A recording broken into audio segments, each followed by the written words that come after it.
G. Striktong patnubay at gabay ng magulang ang kailangan. Maaaring may masiselang tema, lengguwahe, karahasan, sexual, horror o droga na hindi angkop sa mga bata. Tila isang larawan sa mga isip ni Sam ang itsura nitong si Gabo. Matapos nga siyang makauwi galing trabaho, ay dito na nga siya dumiretso sa kanyang kwarto para magpahinga. Angat naman siyang kinausap ng kanyang ate na kung saan doon ay talaga namang questionable ang tila pagkairita ni Sam sa binata. Ganun pa man ay agad ngang umiwas si Sam at pinaalis na ang kanyang kapatid sa loob ng kanyang kwarto.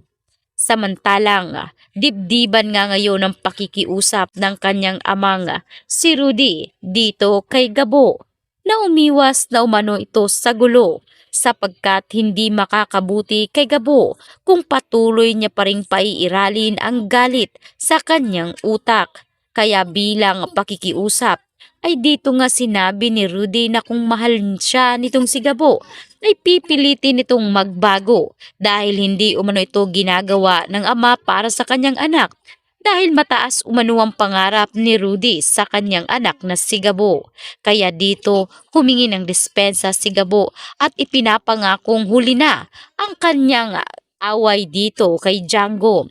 Sisikapin umano ni Gabo na maghanap ng trabaho at dito hanggat maaari ay iiwasan niya na manghimasok sa kahit anumang gulo na magpapatuloy sa kanyang pagkasira. Kaya naman sa di hinaasahang pagkakataon ay dito nga nabili na ang lupang tinitirakan ng mga tao roon sa ginintuang lupa. At nabili nga ito ng dating general na si Jacinto. Kaya agad nga nilang sinilip ang naturang lugar.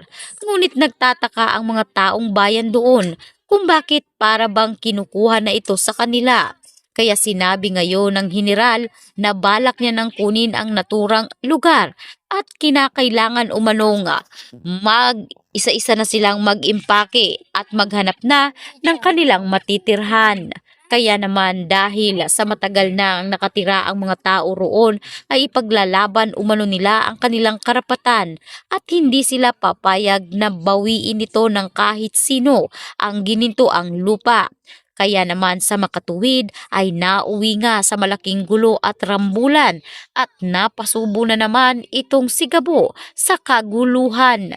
Kaya naman galit na galit itong si General Jacinto dahil sa inasal umano ng mga tao roon at kung hindi umano papayag ang mga tao sa pakiusapan ay kukunin umano ng mga Jacinto sa napakamabilis na usapan.